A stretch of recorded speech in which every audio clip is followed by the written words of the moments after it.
You guys, Simon has been popping off on Twitter since this whole reunion show beatdown. We all knew that he loved to throw his shade at the cast members here and there on Snapchat and a little bit on Twitter, but since the reality show beatdown, he has been like going full force all over Twitter, tweeting like a whole bunch of crazy things about the cast, producers, the overall show.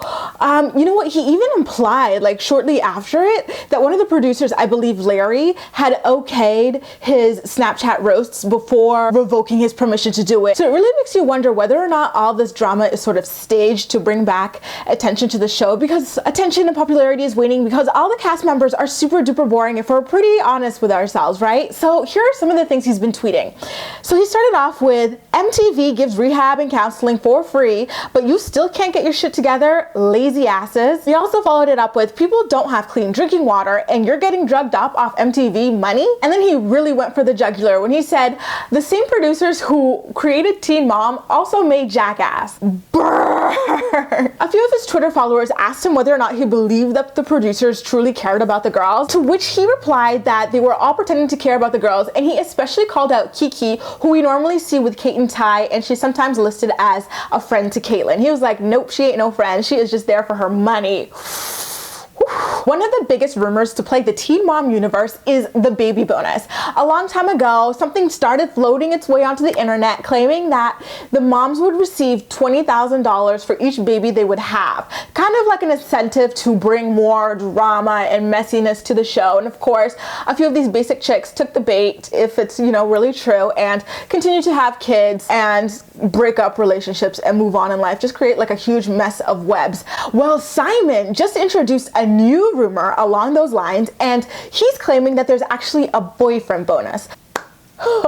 So much for MTV developing a show to teach women how to be more responsible with their lives after having children young, trying to show examples of stability, right? They're paying people to move boyfriends into their homes. That really does explain a lot, because I've always wondered, and this is not to be shady or rude or anything, but I've always wondered how these girls can get boyfriends so quickly and move in with them so quickly, especially considering they've got like young children's safety to worry about.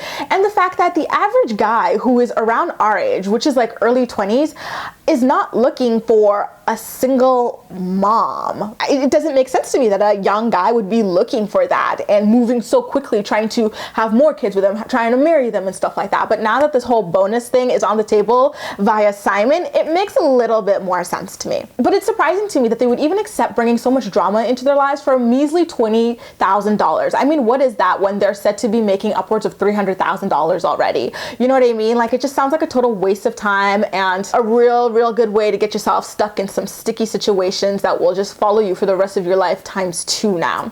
Anyway, you guys, what do you think about Simon's latest Twitter rant? Do you think he's spilling the truth here when it comes to producers not actually caring about the girls and the boyfriend bonus?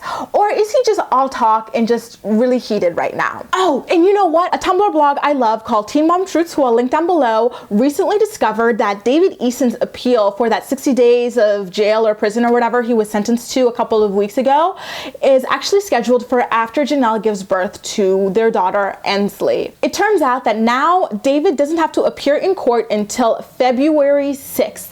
It's going to be really interesting to see how this pans out, especially considering the huge circus show that Jenelle put out on Twitter over his sentencing in the first place, right? Remember, she said that the judge was biased, the judge hated David, the judge rolled her eyes at David, all this other stuff that really could, you know, I don't want to say the judge is going to be biased against him based on Jenelle's, you know, tweets and stuff like that, but it's just, it must be embarrassing. I don't know if she's going to show her face in court, like, to support him or whatever, but it would be so embarrassing to come face to face with a judge that you slandered on Twitter to your millions of, you know, followers. I don't understand why people don't think before they tweet or post like stupid things like that on social media, especially knowing they're going to have to face that kind of person one day. But, you know, this is Jenelle. She never thinks before she does anything. This is the same girl who was planning an abortion by one person and a pregnancy by the other, all at the same damn time. So, ooh, is all I could say. I'll keep you posted on David's new trial date and all that, of course, but for now, make sure to subscribe for more videos.